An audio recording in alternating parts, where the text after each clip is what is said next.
وہ ہاتھوں میں چہرہ چھپا کر پھوٹ پھوٹ کر رو رہی تھی۔ وہ زندگی میں کبھی اتنی اکیلی نہیں ہوئی تھی جتنی آج تھی۔ وہ کبھی اتنی بے بس، اتنی لاچار بھی نہیں رہی تھی جتنی اس وقت تھی۔ کتنے گھنٹے گزرے، کتنی گھڑیاں بیتی، اسے کچھ یاد نہیں تھا۔ بس اندھیرا چھا رہا تھا جب اس نے جہاں کو تیز تیز قدموں سے چلتے اپنی طرف آتے دیکھا۔ وہ کھڑی بھی نہیں ہوئی، بس بینچ پر بیٹھی گردن اٹھائے اسے دیکھے گئی۔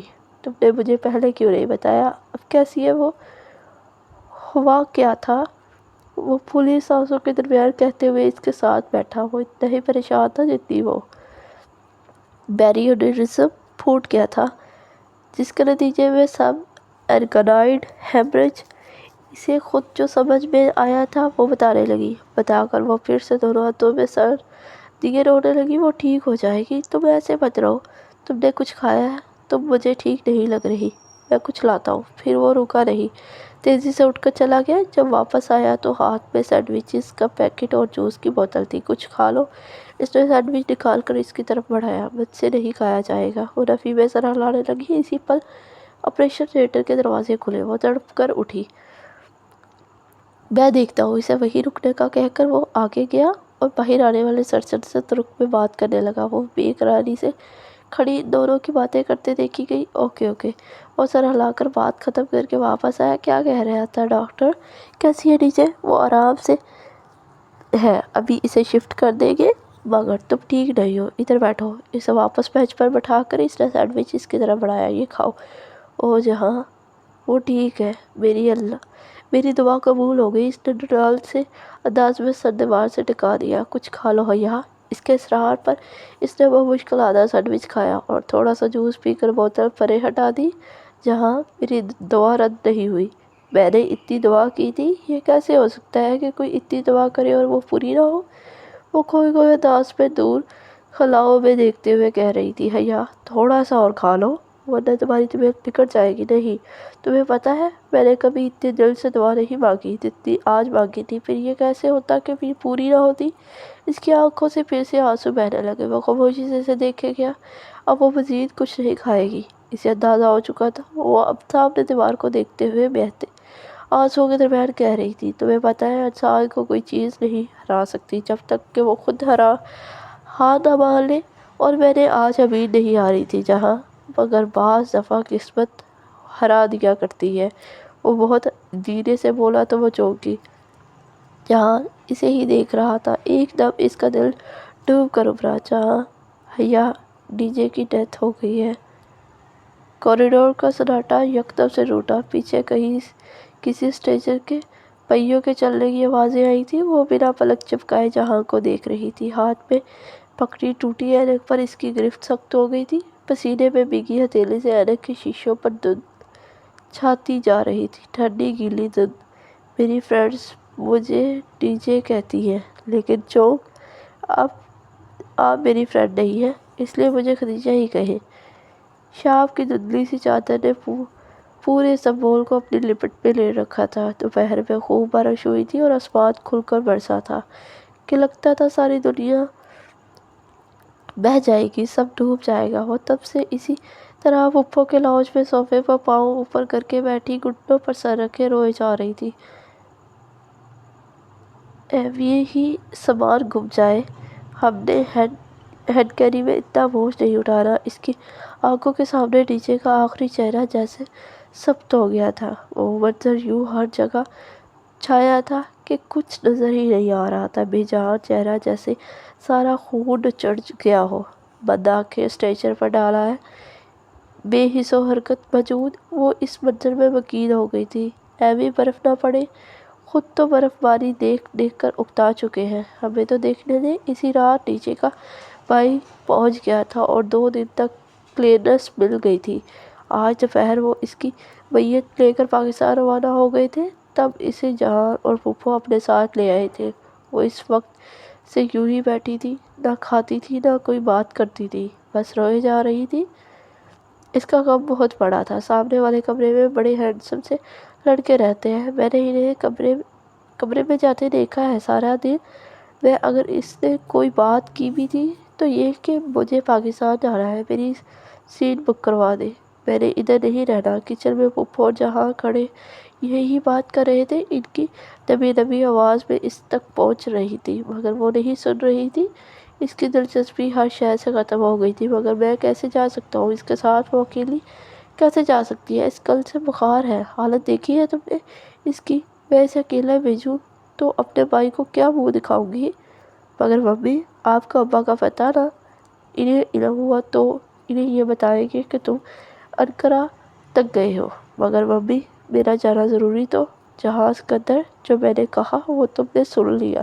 تم کل صبح کی فلائٹ سے حیا کے ساتھ جا رہے ہو۔ وہ اسی طرح گھٹنوں میں سر دیے رو رہی تھی اور ارد گرد کیا ہو رہا تھا اسے نہیں پتا تھا۔ اس کا دل ایسے بری طرح ٹوٹا تھا کہ ہر شے سے دلچسپی ختم ہو چکی تھی۔ پارک ٹاورز ایشیا کا سب سے بڑا شاپنگ مال ہے، اس نے کون سا جا کر چیک کر لینا ہے۔ تھوڑا سا شو مارنے میں حرج ہی کیا ہے؟ جب اوپر آ کر یہ بتایا کہ جہاں اس کے ساتھ جائے گا چاہے جتنے دن بھی لگے، تو بھی اس نے کوئی جواب نہیں دیا تھا۔ اسے فی الحال جہاز قدر سے کوئی سروکار نہ تھا۔ ویسے تمہاری پھپھو کا کوئی خیر سے بیٹا ہے؟ تمہاری چمک دمک دیکھ کر یہ خیال آیا۔ ہر چیز جیسے سلو موشن میں ہو رہی تھی، آوازیں بند ہو گئی تھی، صرف حرکات دکھائی دے رہی تھی۔ وہ اتاترک ایئرپورٹ پر چھوٹے چھوٹے قدم اٹھاتی چل رہی تھی۔ اس کے ساتھ کوئی اور بھی چل رہا تھا، مگر وہ اسے نہیں دیکھ رہی تھی۔ رہنے دو یا مجھے ابھی ورلڈ کپ کا غم نہیں بھولا۔ جہاز دھیرے دھیرے بحر پرواز تھا۔ کھڑکی کے پار مرمر کا سمندر پہ بادل تیرتے دکھائی دے رہے تھے، نرم روئی کے گالوں کی طرح سرمئی بادل۔ ان میں اتنا پانی لدا تھا جتنا اس کی آنکھوں میں تھا، یا شاید اس کے آنسو زیادہ تھے۔ اتنے ہینڈسم لڑکوں کی بہن بننے پر کم از کم میں تیار نہیں ہوں۔ یہ بھائی چارہ تمہیں ہی مبارک ہو۔ اس نے خود کو ایئرپورٹ پہ ابا کے سینے سے لگتے بے تحاشا روتے ہوئے محسوس کیا۔ وہ اس کا سر تھپکتے ہوئے کچھ کہہ رہے تھے، کچھ ایسا کہ بس اب وہ ان کے پاس رہے گی، اب وہ اس کو واپس نہیں بھیجیں گے۔ چیزیں وقتی ہوتی ہیں تو ٹوٹ جاتی ہیں، بکھر جاتی ہیں، رویے دائمی ہوتے ہیں صدیوں کے لیے۔ اپنا اثر چھوڑ جاتے ہیں۔ انسان کو کوئی چیز نہیں ہرا سکتی جب تک کہ وہ خود ہار نہ مان لے۔ اور تم نے آج ایک ٹوٹے ہوئے جنجر بریڈ ہاؤس سے ہار مان لی۔ وہ امن کے ساتھ ڈی جے کے گھر میں تھی۔ وہاں ہر طرف قہرم مچا تھا۔ اس کی امی اور بہنوں کا بلک بلک کر رونا، ماتم، بہن سسکیوں کی آوازیں، چیخیں جوان بہت تھی، اور گویا پوری دنیا ادھر اکٹھی ہو گئی تھی۔ وہ کسی کو دلاسا نہ دے سکی، بس ایک کونے میں بیٹھی بے آواز روتی گئی۔ اچھا پھر سوچ لو، وہ اب بھی شادی شدہ ہے۔ نماز جنازہ پچھلے روز ہی ادا کی جا چکی تھی، مگر غم ابھی بھی پرانا نہیں ہوا تھا۔ خدیجہ کی بہنیں اس سے اس کے بارے میں پوچھتی تھی، مگر وہ کسی کو کچھ بتا نہیں پا رہی تھی۔ ساری باتیں ختم ہو گئی تھی۔ دنیا برف کا ڈھیر بن گئی تھی، مرمرا کے سمندر پہ تیرتی برف کا ڈھیر۔ کیا زندگی اتنی جلدی گزر جاتی ہے؟ اس سے بھی جلدی گزر جاتی ہے، ہمیں پتہ بھی نہیں چلتا، اور ہمارا وقت ختم ہو جاتا ہے۔ اختتام، دی اینڈ۔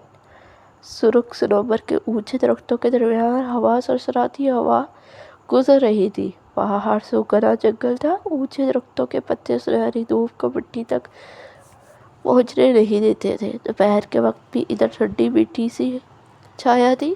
بہاریں اسی چھایا میں ادھر ادھر بھاگتی وول کے سمیت توڑ توڑ کر ٹوکری میں بھر رہی تھی۔ عائشہ گل ایک درخت تلے زمین پر بیٹھی سامنے پیلے کپڑے پر رکھے بہت سے سرخ جنگلی پھولوں کو دھاگے میں پرو رہی تھی۔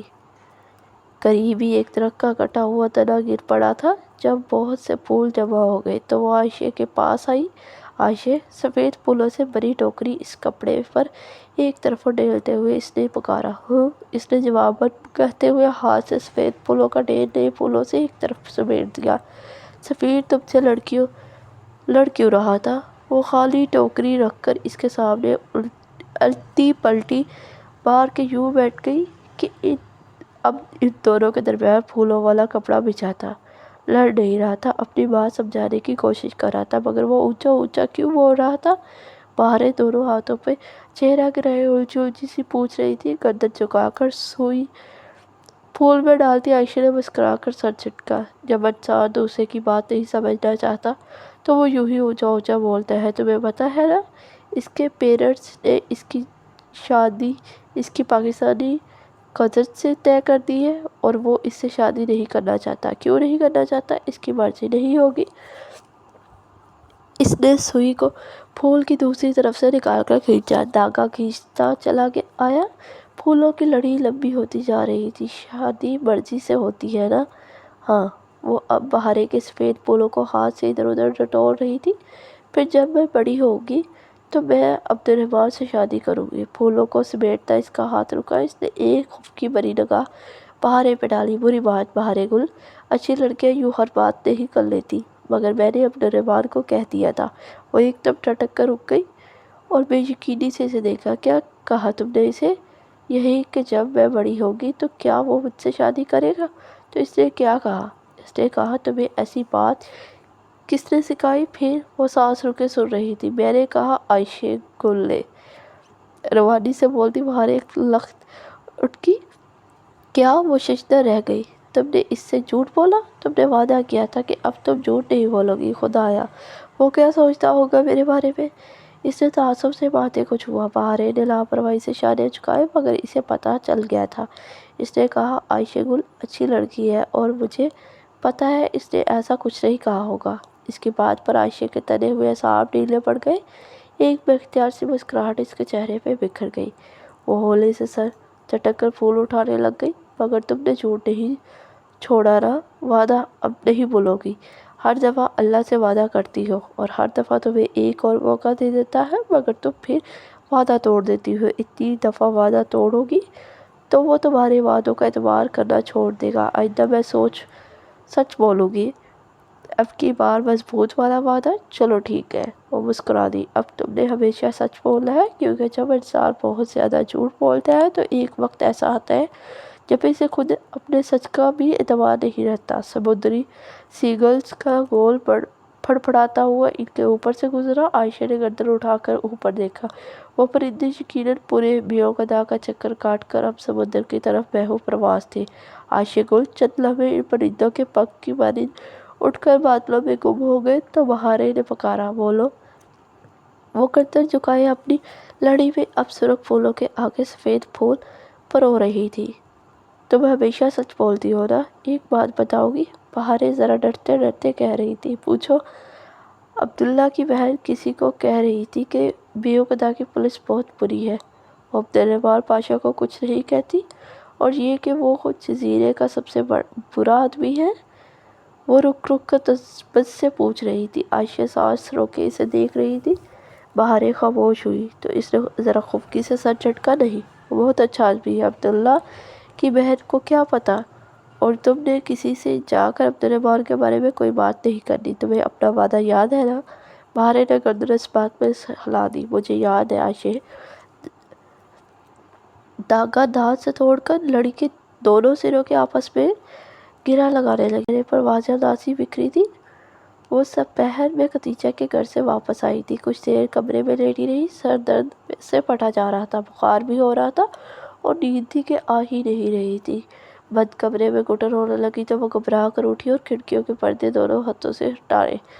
سامنے لان میں کرسیوں پہ ابا اور اماں کے ساتھ آیا فرقان اور صائمہ تائی چائے پیتے نظر آ رہے تھے۔ میز پر اسنیکس اور دیگر لوازمات رکھے تھے اور وہ لوگ باتوں میں مگن تھے۔ صائمہ تائی بہت سلیقے سے سر پر دوپٹہ چپائے فاطمہ کی طرف چہرہ کیے کچھ کہہ رہی تھی۔ فاطمہ تایا فرقان کے سامنے سر پر دوپٹہ لے لیتی تھی جو پیچھے کینچے تک ڈھلک جاتا تھا۔ ان کی آنکھیں حیا جیسی تھیں اور لوگ کہتے تھے کہ 20 سال بعد حیا ایسی ہی ہوگی، اور اب وہ سوچتی تھی کہ پتہ نہیں 20 سال بعد وہ ہوگی بھی یا نہیں۔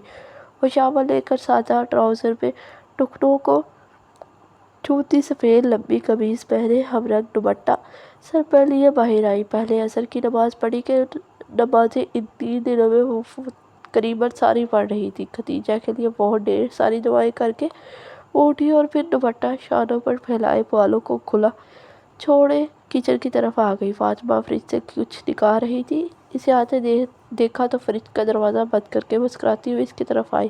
شانے تک آتے بالوں کو کیچر میں باندھے وہ عام حلیے میں بھی بہت جاذب نظر لگتی تھی۔ میرا بیٹا اٹھ گیا۔ انہوں نے اسے گلے سے لگایا، پھر ماتھا چوما۔ جی، وہ مسکرانا چاہتی تھی مگر آنکھیں بھیگ گئیں۔ بس صبر کر لو، صبر کرو، اللہ کی چیز تھی، اللہ نے لے لی۔ صبر اتنا آسان ہوتا ہے تو کوئی دوسرے کو کرنے کو نہ کہتا اماں، ہر شخص خود ہی کر لیتا، مگر میں کوشش کروں گی۔ گڈ، اچھا بھائی آ جاؤ، تایا تائی ملنے آئے ہیں مجھ سے؟ ہاں، اور جہاں سے بھی۔ او ہاں، کدھر ہے وہ؟ اسے یاد آیا کہ وہ بھی ساتھ آیا تھا۔ بس کھانا کھا کر سو گیا تھا، ظاہر ہے تھکا ہوا تھا۔ ابھی میں نے دیکھا تو اٹھ چکا تھا، کہہ رہا تھا بس آ رہا ہوں۔ ویسے سبین کا بیٹا ذرا، وہ کہتے ہوئے جھجکی، ذرا اور سا ہے نہیں، وہ شروع میں یوں ہی ریزرو سا رہتا ہے اور بعد میں، حیا نے گہری سانس لی، بعد میں بھی ایسا ہی رہتا ہے؟ اس شروع اور بعد کے درمیان کبھی کبھی نارمل ہو جاتا ہے۔ وہ باہر آئی تو اسے دیکھ کر تایا فرقان مسکرائے۔ وہ جھک کر ان دونوں سے ملی، اتنی عرصے بعد ملا ہوں اپنی بیٹی سے، اور وہ بھی ایسے موقع پر۔ تمہاری دوست کو سن کر بہت افسوس ہوا، اللہ اس کی مغفرت کرے، آمین۔ وہ سرکش بات کے ساتھ تعزیت وصول کرتی کرسی کھینچ کر بیٹھی۔ ہوا کیا تھا اسے؟ سائمہ تائی نے تعصب سے پوچھا۔ Brain haemorrhage. چند لمحے کے لیے ملال خاموشی چھا گئی، جیسے برآمدے کا دروازہ کھلنے کی آواز نے چیرا۔ وہاں سے فاطمہ باہر آئی تھی، اور ان کے عقب میں جہاں بھی تھا۔ اس نے سیاہ ٹراؤزر جس کے دونوں پہلوؤں پہ لمبی سفید داڑھی تھی کے اوپر آدھے بازوؤں والی سرمئی ٹی شرٹ پہن رکھی تھی۔ آنکھیں خمار آلود تھی، جیسے ابھی سو کر اٹھا ہو۔ چہرہ اور سامنے کے بال گیلے تھے، وہ شاید پانی کے چھینٹے مار کر تولیے سے منہ خشک کیے بغیر ہی باہر آ گیا تھا۔ اسے آتے دیکھ کر سب اس کی طرف متوجہ ہو گئے۔ وہ لان کے دہانے پر پہنچا تو لمحے بھر کے لیے ذرا تذبذب سے گھاس کو دیکھا، پھر ایک نگاہ سامنے بیٹھے افراد کے قدموں پہ ڈالی جو جوتوں میں مکید تھے، پھر ذرا جھجک کر گھاس پہ چلتا ہوا ان تک آیا۔ حیا جانتی تھی کہ وہ کیوں جھجکا ہے۔ ترکی میں گھاس پر چلنا سخت معیوب سمجھا جاتا تھا، اور موقع ملنے پر وہ اور ڈی جے اپنے تسکین کے لیے گھاس پہ ضرور جوتوں سے چل کر دیکھتی تھی۔ شکر ہے، تمہاری شکل تو دیکھی ہم نے۔ اس سے مل کر رسمی انداز میں حال احوال پوچھ کر تایا فرقان نے گھنی مونچھوں تلے مسکراتے ہوئے کہا تھا، تھینکس۔ وہ رسم بھی نہیں مسکرایا، اور اسی سرد انداز میں کہتا حیا کے مقابل کرسی کھینچ کر بیٹھا۔ وہ یہاں آنے پر قطعاً راضی نہیں تھا۔ وہ جانتی تھی سبین نے گویا قسم کھا رکھی تھی کہ ہمیں اپنے بیٹے کی شکل نہیں دیکھنے دے گی۔ اسے کیسے خیال آیا تمہیں بھیجنے کا؟ اس کے لیے دبے انداز کا اثر تھا کہ تایا فرقان کے مسکراتے لہجے کے پیچھے ذرا سی چبھن نظر آئی۔ مامی کو اپنی بھتیجی کو اکیلے بھیجنا آکورڈ لگ رہا تھا، سو مجھے آنا پڑا، بغیر کسی لگی پٹی کے اس نے کہہ ڈالا۔ منگیتر منگوہا کے الفاظ، تو دور کی بات اس نے تو میری کزن تک نہیں کہا تھا، گویا رشتوں کی حدود واضح کی۔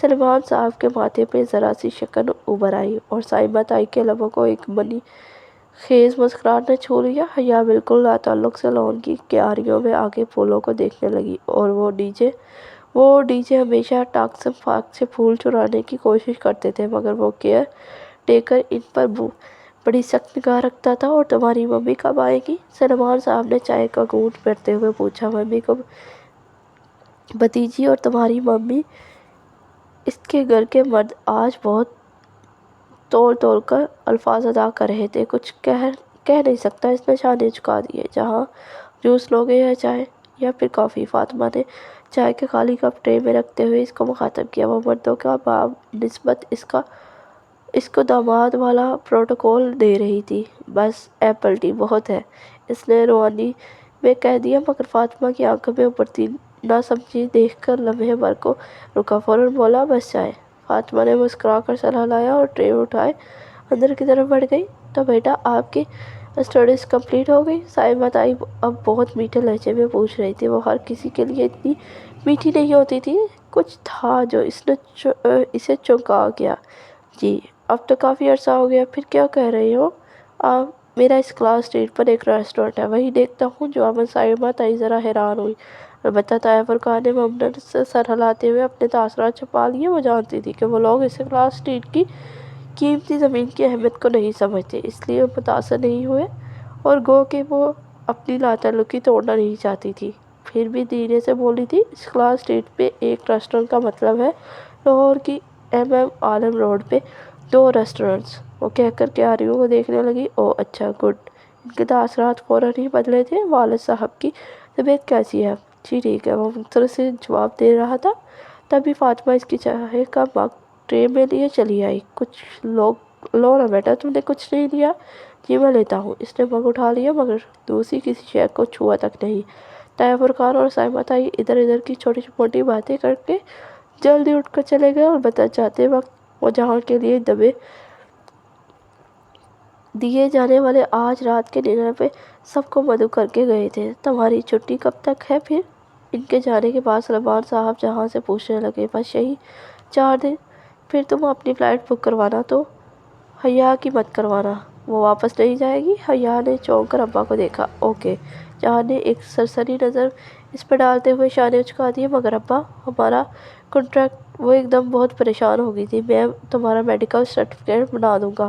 کنٹریکٹ کی فکر چھوڑو، اب میرا مزید حوصلہ نہیں ہے تمہیں باہر بھیجنے کا۔ اس بچی کا جنازہ بھگتایا ہے میں نے، اتنی دور اکیلی بچیاں بھیجنا کہاں کی عقل مندی ہے؟ کل کو کچھ ہوا تو؟ ابا، اس کے برین میں اندر بہت پہلے سے حیا، جو میں نے کہا وہ تم نے سن لیا؟ ان کا انداز اتنا دو ٹوک اور سخت تھا کہ اس نے سر جھکا دیا۔ جی ابا۔ جہاں لاتعلق سا بیٹھا چائے کی گھونٹ بھر رہا تھا۔ طاہر فرقان کے فوج کی بتیاں رات کی تاریکی میں جگمگا رہی تھی۔ وہ اور جہاں فاطمہ کے ہمراہ چلتے ہوئے برآمدے کے دروازے تک آئے تھے۔ سلمان صاحب کا کوئی آفیشل ڈنر تھا، سو انہوں نے معذرت کر لی تھی۔ دروازے کے قریب جہاں رکا اور جھک کر بوٹ کا تسمہ کھولنے لگا۔ فاطمہ نے رک کر اچنبھے سے اسے دیکھا۔ پاکستان میں جوتے پہن کر گھر میں داخل ہوتے ہیں۔ وہ اتنی کبیدہ خاطر اور بے آزار تھی کہ جہاں سے مخاطب ہونے کا دل نہیں چاہ رہا تھا۔ پھر بھی کہہ اٹھی، اوہ سوری، وہ ذرا چونکا، پھر جلدی سے تسمے کی گرہ لگا کر سیدھا ہوا۔ یہ وہ پہلی باضابطہ گفتگو تھی جو پاکستان آ کر ان دونوں کے درمیان ہوئی تھی۔ ترکی میں جوتے گھر سے باہر اتارتے ہیں، اس لیے وہ رکا تھا۔ اس نے الجھی سی کھڑی فاطمہ کے قریب سرگوشی کر کے وجہ بتائی اور آگے بڑھ گئی۔ ڈائننگ ہال میں بہت پرتکلف کھانا سجا تھا، سائمہ تائی نے خوب اہتمام کر رکھا تھا۔ جہان بہت مختصر گفتگو کر رہا تھا، کوئی کچھ پوچھتا تو جواب دیتا اور پھر خاموشی سے کھانے لگ جاتا۔ ارم، سونیا بھابھی اور داور بائی کے اس طرف بیٹھی تھی۔ فرخ کی کال تھی، سو وہ ہسپتال میں تھا۔ ارم حیا سے ذرا رکھائی سے ملی۔ اس کا کچا اور خاموش سا انداز حیا کو ساری وجہ سمجھ آ گیا۔ اس رات وہ یقیناً پکڑی گئی تھی، مگر حیا نے اسے نہیں بچایا تھا، سو تایا کے سامنے اس کا پول کھل گیا۔ اس لیے وہ حیا کو اس سب کا ذمہ دار سمجھتی تھی، مگر اس نے اثر نہیں لیا۔ وہ ڈی جے کا صدمہ اتنا گہرا لیے ہوئے تھی کہ اسے اب ان باتوں سے فرق نہیں پڑتا تھا۔ داور بھائی اور طاہر فرقان جہاں سے ترکی کے متعلق چھوٹی چھوٹی باتیں یوں ہی برسبیل تذکرہ پوچھ رہے تھے اور وہ 90 تولے جواب دے رہا تھا۔ کبھی ترکی آئے تو تمہاری طرف ضرور آئیں گے، داور بھائی نے سونیا کی طرف اشارہ کرتے ہوئے کہا۔ سونیا مسکرائی۔ تائی نے فوراً داور بھائی کو دیکھا۔ میرا مطلب ہے ہم سب۔ داور بھائی نے جلدی سے تصحیح کی۔ سونیا نے سر جھکا دیا۔ شیور۔ جہاں نے شانے اچکا دیے۔ جیسے آپ آئیں یا نہیں مجھے فرق نہیں پڑتا۔ آگے کا کیا ارادہ ہے تمہارا؟ کھانا درمیان میں تھا جب طاہر فرقان نے بہت سرسری سے انداز میں کہتے کہ ہوئے گویا پہلا پتا پھینکا۔ حیا نے ذرا چونک کر انہیں دیکھا اور پھر فاطمہ کو، جو حیا کی طرف ہی چونکی تھی۔ جو بات ان 2 ماہ میں وہ خود اور اتنے عرصے سے اس کے ماں باپ سمیر پھوپھو یا جہان سے نہیں پوچھ سکے تھے، وہ طاہر فرقان نے بڑے آرام سے پوچھ لی تھی۔ کچھ سرمایہ جمع ہوا تو جواہر مال میں ایک ریسٹورانٹ کھول لوں گا۔ چمچے اور کانٹے سے چاول پلیٹ سے اٹھاتے ہوئے اس نے جواب دیا تھا۔ تم داور سے سال بھر ہی چھوٹے ہو نا؟ اس نے اس بات میں سر ہلا دیا۔ بھائی، داور میاں تو اب مزید اسٹیبلش ہونے کے حق میں بالکل نہیں تھے، اور صاحبزادے کا خیال یہ تھا کہ اس عمر میں فیملی شروع کر دینی چاہیے، سو ہم نے اس کی شادی کر دی۔ تمہارا کیا خیال ہے؟ طاہر فرقان چاولوں کی پلیٹ میں رائتہ ڈالتے ہوئے پوچھ رہے تھے۔ حیا کے حلق میں نوالا پنسنے لگا۔ اس نے جھکا سا سر مزید جھکا دیا۔ جہاں نے ذرا اسے کندھے اچکائے۔ داور کے پاس اس کے والد کا اسٹیبلشڈ بزنس تھا، سو وہ اس پوائنٹ پر شادی افورڈ کر سکتا تھا۔ اس نے سلاد کی پلیٹ سے کھیرے کا ایک ٹکڑا اپنی پلیٹ میں رکھتے ہوئے بے پرواہی سے جواب دیا۔ کام تو خیر تمہارا بھی اسٹیبلشڈ ہو گیا ہے، میرے اوپر ابھی کافی قرض ہے، وہ ذرا ہلکا ہو جائے تو ہی کچھ سوچوں گا۔ حیا نے گردن مزید جھکا لی۔ کیا تھا؟ اگر وہ اپنی لینڈ لیڈی کے قرضے کا ذکر نہ کرتا، کچھ برم تو رہنے دیتا۔ یہ بھی ٹھیک ہے، انسان اس وقت ہی شادی کرے جب وہ اس ذمہ داری کو نبھا سکے۔ ذمہ داری نبھانا بھی مشکل کام ہوتا ہے۔ ہاں، اگر والدین ساتھ دیں تو یہ مشکل آسان ہو سکتی ہے، مگر یہاں پاکستان میں تو اب اکثر شادیوں پر والدین ناخوش ہوتے ہیں کیونکہ آج کل کے بچے ان کی پسند کو اہمیت نہیں دیتے اور اپنی مرضی کرتے ہوئے ان کے طے کردہ رشتوں کو ریجیکٹ کر دیتے ہیں۔ یہ تو میرے بچے ہیں کہ جو ماں باپ نے کہا اس پہ راضی ہو گئے، ورنہ تو انہوں نے معاشرے پر ایک تبصرہ کرتے ہوئے تعصب سے سر جھٹکا۔ سونیا بھابی نے بے چینی سے پہلو بدلا۔ فاطمہ کی پیشانی پہ ناگواری سی شکلیں ابھر آئی تھیں، مگر وہ کچھ کہہ نہ سکی تھی۔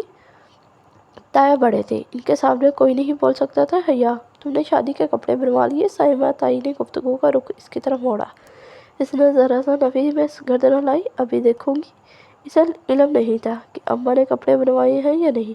چلو تم ریڈی میڈ بھی لے سکتی ہو، آسانی ہو جائے گی۔ ذرا مسئلہ میری ارم کا ہوتا ہے، دوپٹہ شفون کا نہ ہو، پتلا دوپٹہ سر پہ بھی نہیں ٹکتا، آستین باریک نہ ہو، اور پھر جو جوڑا اچھا لگتا ہے اس کی آستین ہی غائب ہوتی ہے۔ تمہاری تو خیر ہے، تم سب ہی کچھ پہن لیتی ہو، ساری مصیبت تو میری آئی رہتی ہے، بار بار درجے کے چکر لگانے پڑتے ہیں۔ بات ختم کر کے انہوں نے ایک نظر جہاں پر ڈالی اور ٹیشو سے ہاتھ صاف کر رہا تھا۔ بس کیوں کر دی بیٹا؟ او لو نا، کھانا ٹھیک لگا تمہیں؟ جی مامی، کھانا تو بہت اچھا تھا، بس ذرا مرچ زیادہ تھی۔ وہ پہلی دفعہ قدرے مسکرا کر بولا۔ جہاں تائی کی مسکان پھیکی ہوئی، وہاں سونیا بھابی نے اپنی مسکراہٹ چھپانے کے لیے چہرہ جھکا دیا۔ رات دیر تک جاگنے کے باعث وہ صبح دن چڑھنے تک سوئی رہی اور آنکھ کھلی بھی تو موبائل کی آواز سے۔ اس نے مندی مندی سی آنکھیں کھولی اور سائڈ ٹیبل پر رکھا اپنا پاکستانی موبائل اٹھا کر دیکھا۔ وہاں پرائیویٹ نمبر کالنگ جلتا بجھتا دکھائی دے رہا تھا۔ اوف، یہ پھر پیچھے پڑ گیا اور اسے پتا تھا کہ جب تک اٹھائے گی نہیں وہ کال کرتا رہے گا۔ ہیلو، اس نے کوہنیوں کے بل اٹھتے ہوئے فون کان سے لگایا۔ ویلکم بیک، شاید ویلکم بیک لکھا ہے صحیح طریقے سے، مجھے سمجھ نہیں آ رہا۔ کیسی ہے آپ؟ وہی دھیما خوبصورت گمبھیر لہجہ۔ اس کی پیشانی پر بل پڑ گئے۔ کیوں فون کیا ہے؟ آپ نے آپ کی دوست کا سنا تھا، بہت افسوس ہوا۔ آئندہ آپ کو کبھی افسوس یا خوشی ہو مجھے فون مت کیجیے گا۔ آپ اتنے بدگمان کیوں رہتی ہیں؟ آپ اگلے بندے کی پوری بات کیوں نہیں سنتی؟ مجھے کہنے تو دیں جو مجھے کہنا ہے۔ اسے جیسے غصہ آیا تھا۔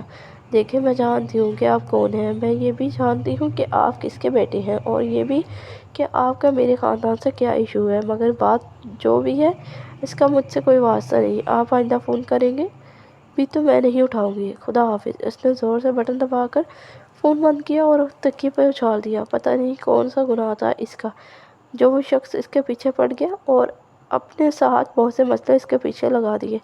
شام میں فاطمہ کے بے حد اصرار اور پھر ناراض ہونے کی دھمکی کے بعد حیا وہ کامدار انارکلی فراک پہننے پہ راضی ہوئی جو رنگ کے فرق کے ساتھ تمام لڑکے نے مہندی کے لیے بنوائے تھے۔ اس کا قطعاً تیار ہونے کا دل نہیں چاہ رہا تھا، مگر فاطمہ نے اس کی ایک نہیں سنی۔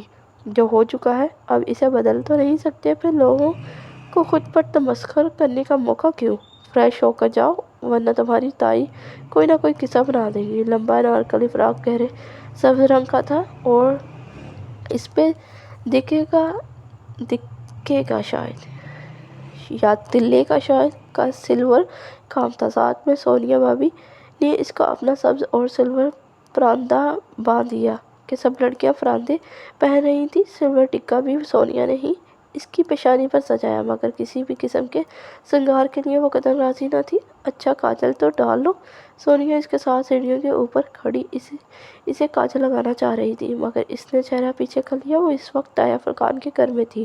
سیڑھیوں سے نیچے لاؤنج میں ہر طرف رشتے داروں کی چہل قدمی تھی، چہل پہل تھی۔ مہوش اور سحرش کی چھوٹی بہن ثنا کیمرے لیے ادھر ادھر بھاگ رہی تھی۔ اس کا فراق سرخ کلر کا تھا، سونیا کا اپنے بھری کا تھا ہلکا گلابی۔ نہیں، رہنے دے بھابی۔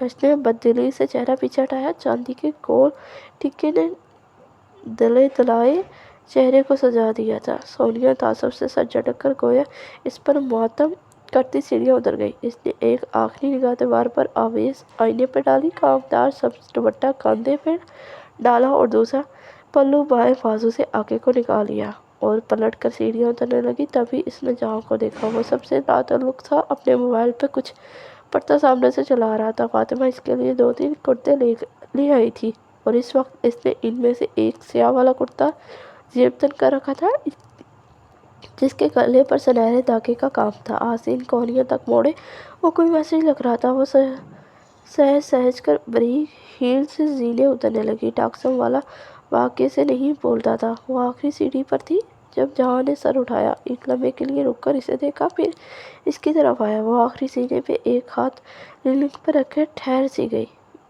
میں نے اپنی سوموار کی فلائٹ بک کروائی ہے، تمہاری بک تو نہیں کروانی نا؟ تم واپس نہیں جا رہی ہو رائٹ؟ لاتعلق سے انداز میں وہ محض کام کی بات پوچھ رہا تھا۔ اس کے گلے میں آنسو کا گولا اٹکنے لگا۔ نہیں، میں واپس نہیں جا رہی۔ ابا ایک دفعہ فیصلہ کر لیں تو پھر وہ نہیں بدلتے۔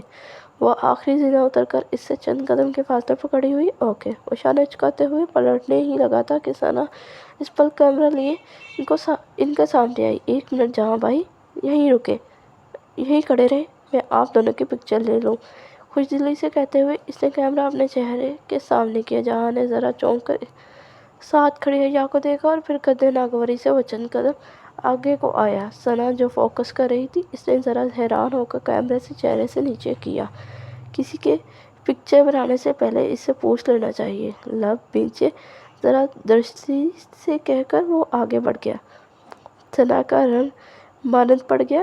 اس کا کیمرے والا ہاتھ ڈھیلا ہو کر پہلو میں آ گرا۔ اس نے پلٹ کر راہداری کی سمت دیکھا جہاں وہ جاتا دکھائی دے رہا تھا، پھر دبے دبے غصے سے سر جھٹکا۔ میری توبہ، جو کبھی اس کی تصویر بناؤں یا اس سے بات بھی کروں۔ وہ خفگی سے بڑبڑاتے ہوئے آگے چلی گئی۔ حیا نے انگلی کی نوک سے آنکھ کا بھیگا گوشہ صاف کیا اور سر کو خفیف سی جنبش دے کر آگے بڑھ گئی۔ اس کے پاس رونے کے لیے بہت سے غم تھے۔ مہندی کا فنکشن زاہد چاچا کے لان میں ہی منعقد کیا گیا تھا۔ لان کافی کھلا اور وسیع تھا۔ 100 کناتوں سے صرف اوپر کی چھت بنائی گئی، باقی اطراف کھلی رکھی گئی، جہاں ہر سو دیواروں پر لڑکیوں کی صورت بتیاں جگمگا رہی تھی۔ اسٹیج پر رکھے لکڑی کے جھولے کو گندے کے پھولوں سے آراستہ کیا گیا تھا اور مہوش اسی پہ کسی ملکہ کی شان سے بیٹھی تھی۔ اس کا انارکلی فراق باقی لڑکیوں کے برعکس 2 رنگ تھا، سرخ اور زرد۔ انہی 2 رنگوں کا پراندہ آگے کندھے پہ ڈالا، دوپٹہ سر پر ٹکائے، وہ مسکرا کر بہت پراعتماد طریقے سے سب سے باتیں کر رہی تھی۔ اس اعتماد میں غرور کی جھلک بھی تھی۔ وہ خوبصورت نہیں تھی، مگر خوب سارا پیسہ اپنی تراش خراش پر لٹانے کے بعد اب بے حد پرکشش لگ رہی تھی۔ پہلو میں بیٹھا اس کا ماموں زاد عام سی شکل کا کینیڈین نیشنل تھا، مگر سننے میں آیا تھا کہ تازہ بے حد امیر ہوا ہے۔ ابھی یہ کہانی حیا نے پوری سنی نہیں تھی۔ وہ بالکل کونے میں رکھی ایک میز کے گرد کرسی پر بیٹھی تھی۔ وہاں جگہ جگہ ایسے ہی میزوں کے گرد کرسیوں کے پل بنے تھے، کوئی اور مگر سننے میں آیا تھا کہ تازہ بے حد امیر ہوا ہے۔ ابھی یہ کہانی حیا نے پوری سنی نہیں تھی۔ وہ بالکل کونے میں رکھی ایک میز کے گرد کرسی پر بیٹھی تھی۔ وہاں جگہ جگہ ایسے ہی میزوں کے گرد کرسیوں کے پل بنے تھے، کوئی اور وقت ہوتا تو وہ بھی اپنے سبز فراق میں ادھر ادھر خوش باش پھر رہی ہوتی، مگر آج وہ اندر سے اتنی بیزار اور اداس تھی کہ وہیں بیٹھی سب کو خالی نگاہوں سے دیکھے گئی۔ ہر طرف لڑکیاں لڑکے آ جا رہے تھے۔ ثنا اپنی کیمرہ اٹھائے ماتھے پہ جھولتا ٹیکا سنبھالتی ادھر ادھر اٹھلاتی تصویریں کھینچتی پھر رہی تھی۔ اسٹیج پہ سائمہ تائی جھک کر مہوش کو مہندی لگا کر اب مٹھائی کھلا رہی تھی۔ ارم بیہ وہی تھی۔ اس کا انارکلی فراق حقہ فروزی تھا اور کبھی وہ دوپٹہ گردن میں ڈال لیتی تو کبھی سر پر کر لیتی کہ خواتین اور مردوں کا ایک ہی جگہ انتظام تھا اور سایہ فرقان بھی آس پاس ہی تھے۔ زاہد چاچا روشن خیال تھے تو مہوش کے ماموں کا خاندان بھی آزاد خیال تھا۔ سو مہندی کا فنکشن مشترکہ رکھا گیا تھا، البتہ ان کے خاندان کے لڑکے اور مرد ذرا الگ تھلگ چند میزوں پر جمع تھے تاکہ برائے نام ہی سہی مگر پارٹیشن ہو جائے۔ طاہر فرقان اور سلمان صاحب سب وہیں تھے۔ وہ اسی طرح سے بیٹھی